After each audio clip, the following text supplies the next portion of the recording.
galactic habitable zone is no more than a fledgling theory. But if it's true, it reduces the number of places where advanced life could flourish in the Milky Way.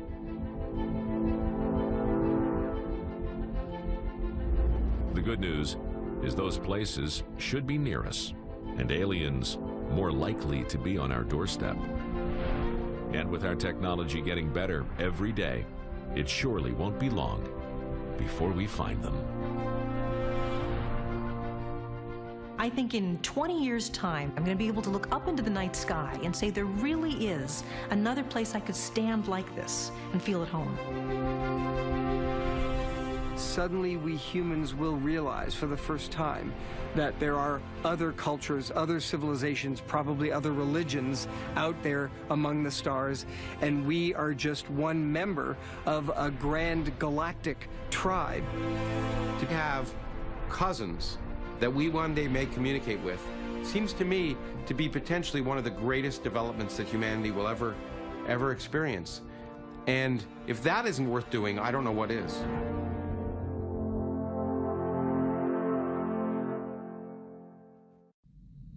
SSC disconnect enable on. Copy that, ELCOM. All systems are go for entry, descent, and landing. Stand by. Stand by.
At the dawn of the 21st century, space agencies in Europe and America began making plans to land the first humans on Mars. But manned missions to the Red Planet have been proposed before.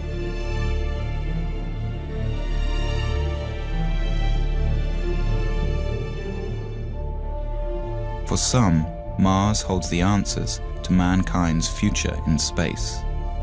Others say Mars is too far, too dangerous, and too expensive for humans to explore. And in a world torn by troubles, some say there is no need, or will, for mankind to reach into space anymore. More than 30 years after the last Apollo astronaut walked on the moon, the American manned space program seems to have lost its way, unable to reach beyond even low Earth orbit. We've got a problem.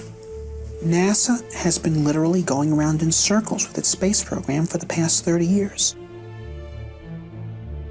Astronautical engineer Dr. Robert Zubrin has been arguing for years that sending humans to Mars is the mission the space program needs. It's time that we set goals for NASA that were worthy of the risks of human spaceflight. Mars is the next logical step in our space program. It's the challenge that's been staring us in the face for the past 30 years. It's the planet that's most likely Earth. It's the planet that has on it the resources needed to support life and therefore someday technological civilization. It's the planet that will provide us with the answer as to whether life is prevalent in the universe or exclusive to the Earth. And it's the planet that will give us the critical test as to whether humanity can break out of the planet of our birth and become a spacefaring species. In the early 1990s, Zubrin was the head of the Mars Direct program at Martin Marietta Astronautics. His team developed a mission to Mars that could be done at a fraction of NASA's projected costs. Using only existing technology, Zubrin argues that the first steps on Martian soil could be made within 10 years.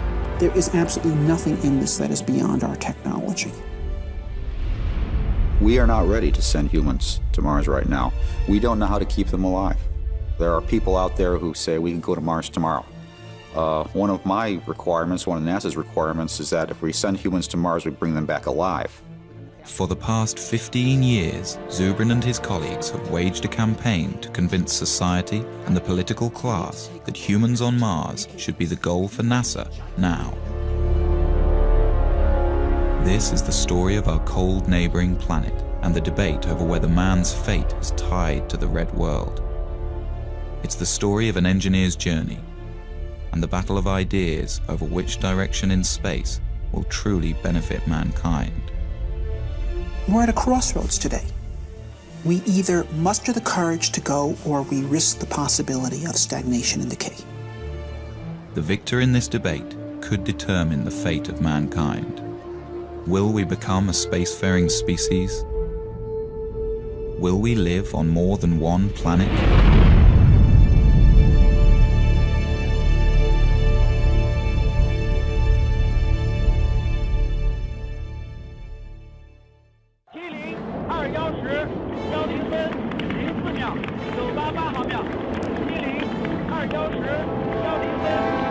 In the winter of 2003, the Chinese put their first taikonaut in space.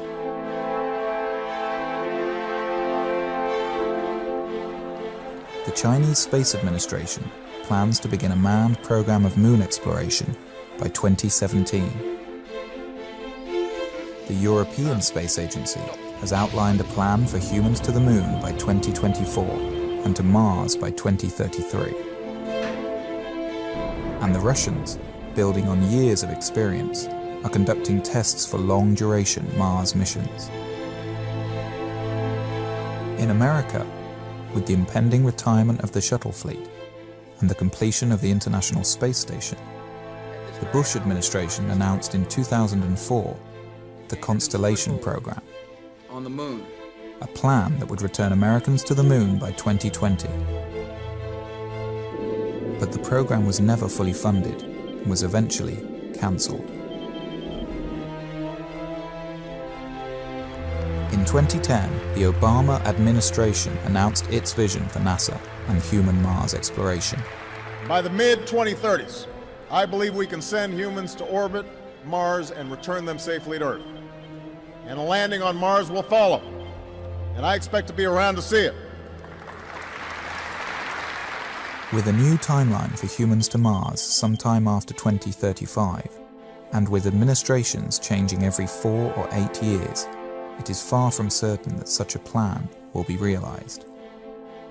20 years earlier, the first President Bush also proposed a long-term human exploration program, under great fanfare. The program quietly died in Congress a few years later.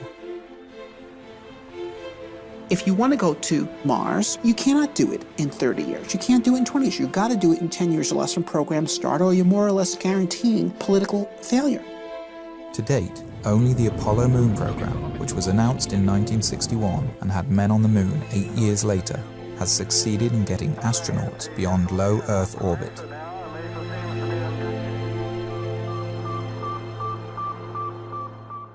I was 5 when Sputnik flew.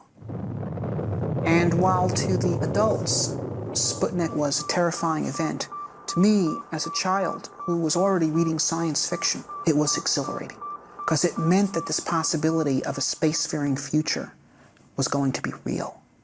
And I was 9 when Kennedy gave his speech committing us to the moon.